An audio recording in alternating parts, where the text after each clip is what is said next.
अब यो क्वेसनमा हामीलाई यो बराबर यो प्रुभ गर्नुपर्ने छ। हामी सुरु गरौँ। लेट क्यू बराबर एलएचएस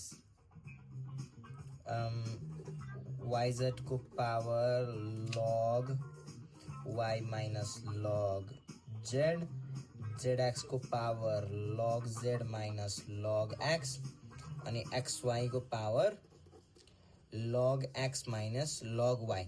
अब टेकिङ लग बोथ साइड्स गर्यो भने यतापट्टिको पावरहरू के हुन्छ, अगाडिपट्टि आउँछ।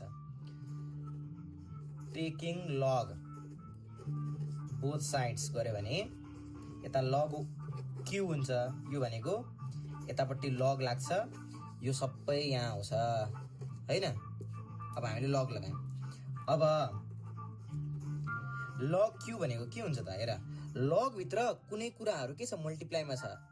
लग भित्रको कुराहरू मल्टिप्लाईमा छ भने मल्टिप्लाईमा हुँदाखेरि के हाम्रो फर्मुला के छ त, लग भित्र कुनै कुरा मल्टिप्लाईमा छ भने त्यसलाई लग दुईटा लेखेर छुट्याउने प्लस गर्ने।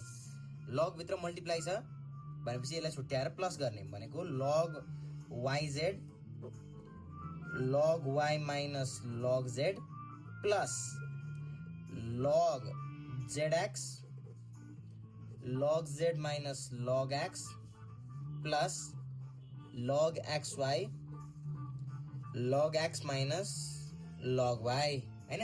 अब हेर यो त गरियो। अब लग भित्र केही छ र त्यसको कुनै पावर छ भने त्यो पावरलाई अगाडिपट्टि ल्याएर ठ्यासक्क पारेर राखिदिने, बाँकी कुरा सेम टु सेम। अब यहाँ पावरमा के छ, लग भित्र yz छ, पावरमा यो छ भनेपछि यसलाई अगाडिपट्टि ल्याएर राख्ने अर्थ भइसक्यो।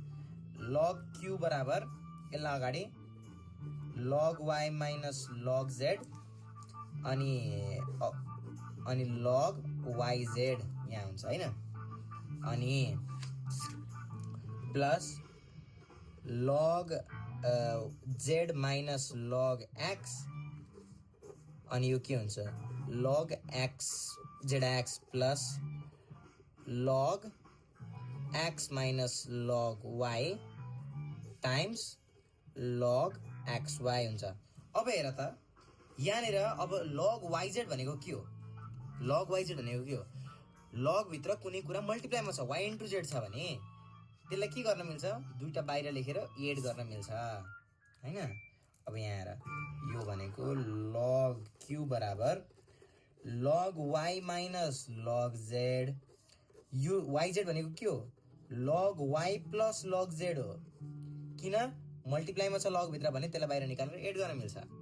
यतापट्टि पनि log x minus log z minus log x, यतापट्टि के हुने भयो log z plus log x, यतापट्टि फेरि log x minus log y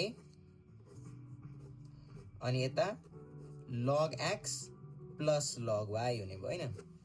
अब हेर log q बराबर